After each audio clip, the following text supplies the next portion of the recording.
Let's bring in now Haya Atassi in Beirut. She's the media manager at the Syrian Association for Citizens' Dignity. Thanks very much for being with us.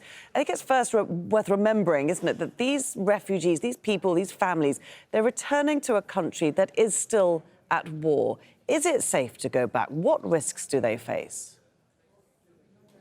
Hi, Laura, and thank you very much for having me today.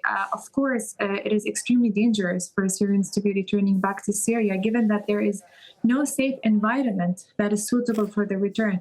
We have been on countless occasions, we have been stressing on the importance of having a safe environment ahead of the return of these refugees. First of all, most of these people do not have the privilege to return to their own homes, which here it doesn't count as an absolute appropriate return for them. Second of all, like Zaina mentioned a while ago, there is no possible way to follow up on the fate of these people upon their return. The UNHCR itself, unfortunately, it is being engaged in so-called pilot projects that are encouraging return at the time when there is absolute no follow-up on the fate of these people once they return. And therefore, any attempts that force Syrians to return amount to make it a premature return and an unsafe return.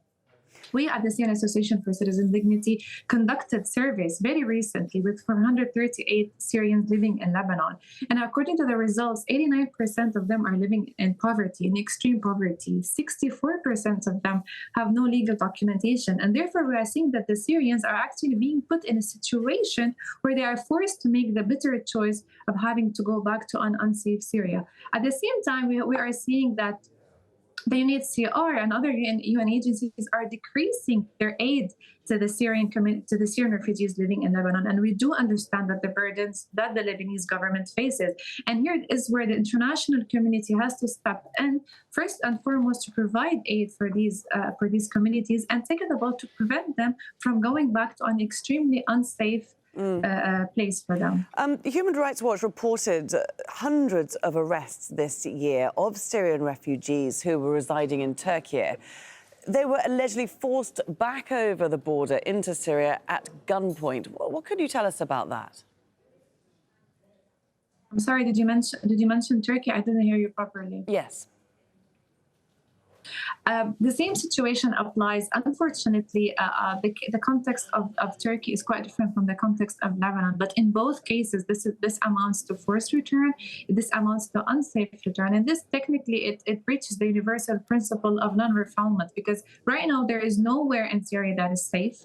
No government or international institution recognizes Syria as a safe place for the return of the Syrian refugees.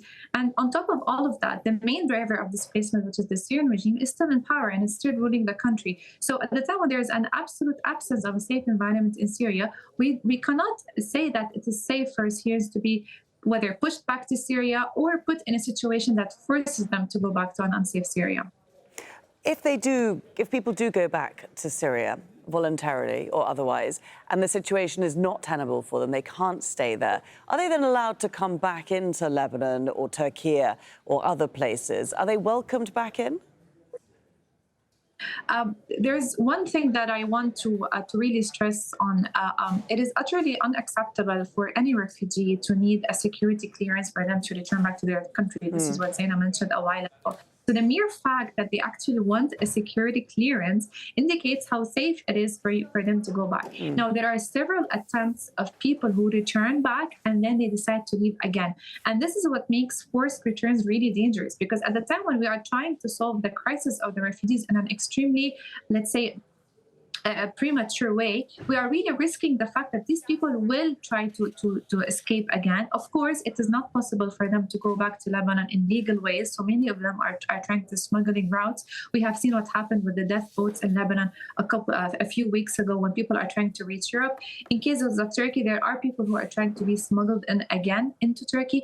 There are some cases in Turkey where some of the refugees who were forcibly deported, they would appeal to the Turkish court, and then they would win the appeal, and then they would re-enter Turkey again legally. This is why I said that the context of Lebanon is quite different from the context of Turkey. But let's think of the greater picture here. When we have increasing waves of immigration and increasing waves of refugees, this indicates the instability of the region. So the international community should be keen on providing the conditions and the environment in Syria that does not force the Syrians to try and to leave again, because this only increases the instability, and this really stalls any peace process in Syria.